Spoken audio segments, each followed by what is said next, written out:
Oke guys, sekarang kita bahas soal ASIPK 2025 yang part 2. Tapi sebelum itu follow dulu ya, follow. Oke, thank you. Mari kita lanjut. Jadi di sini diketahui ada barisan aritmatika. Nah, itu ada A1, A2, A3 dan seterusnya yang memiliki beda min 3. Yang ditanya adalah apakah A 2025 itu genap atau apakah A 2025 genap gitu aja ya. Nah, putuskan untuk menjawab pertanyaan itu, apakah pernyataan 1 dan 2 ini cukup, atau 1 aja cukup, atau 2 aja cukup, atau dua-duanya, atau gimana. Maka untuk ngerjain ini, kita harus tahu dulu nih bagaimana bentuk barisannya, bagaimana pola barisannya.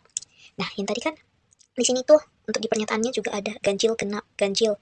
Terus di sini genap, maka kita berarti fokus ke ganjil genapnya. Karena yang dipertanyakan juga genap bukan angka aslinya. Nah, untuk dapat tahu polanya, kan di sini bedanya itu kan min 3. Min 3 ini ganjil.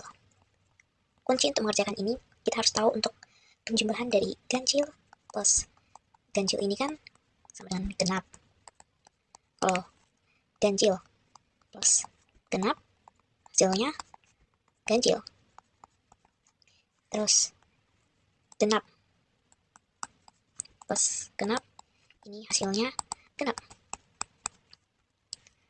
Maka untuk tahu bentuk polanya, kita harus tahu A1-nya. Kenapa? Kalau kita tahu A1-nya berapa, nah A1-nya contohnya di sini ganjil, maka polanya akan seperti ini. Kan ganjil plus ganjil berarti hasilnya genap. Berarti kan yang pertama itu ganjil, nanti dia akan genap, terus genap plus ganjil, genap plus ganjil, genap plus ganjil, maka hasilnya ganjil. Maka ini ganjil, ganjil plus ganjil, genap. Nah, begitu nanti terus berulang. Kalau A1-nya genap, maka hasilnya genap, barisannya genap, baru genap plus ganjil, genap plus ganjil, maka hasilnya adalah ganjil. Sini ganjil, terus ganjil plus ganjil, hasilnya genap, nanti genap plus ganjil, hasilnya ganjil, dan begitu terus polanya. Jadi polanya bergantian. Yang perlu kita tahu itu sekarang, untuk menentukan A 2025 itu genap atau ganjil, kita harus tahu A1-nya ini ganjil atau genap, biar kita tahu A 2025 itu apakah genap.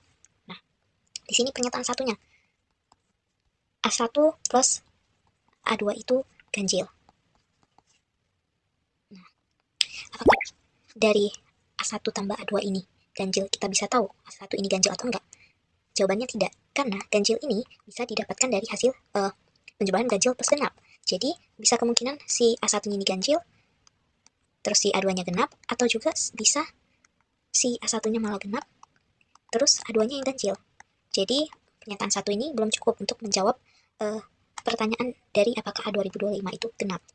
Yang pernyataan yang kedua ini, apakah pernyataannya A2 plus A3 adalah ganjil? Apakah ini bisa menjawab? Tentu tidak, karena sama seperti tadi, ganjil ini bisa didapatkan dari ganjil dan genap. Nah, ini punya dua kemungkinan, dia bisa aja jadi ganjil, dia bisa aja jadi genap. Terus si ini juga ganjil, bisa juga genap. Jadi kedua pernyataan tidak cukup untuk menjawab pertanyaannya.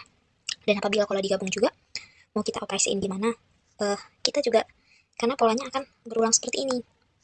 Kalau hasilnya, contohnya nih, nggak bisa diambil kesimpulan apa-apa sih. Jadi begitu. Apakah mungkin ada yang tahu caranya? Bisa langsung komen aja ya. Thank you.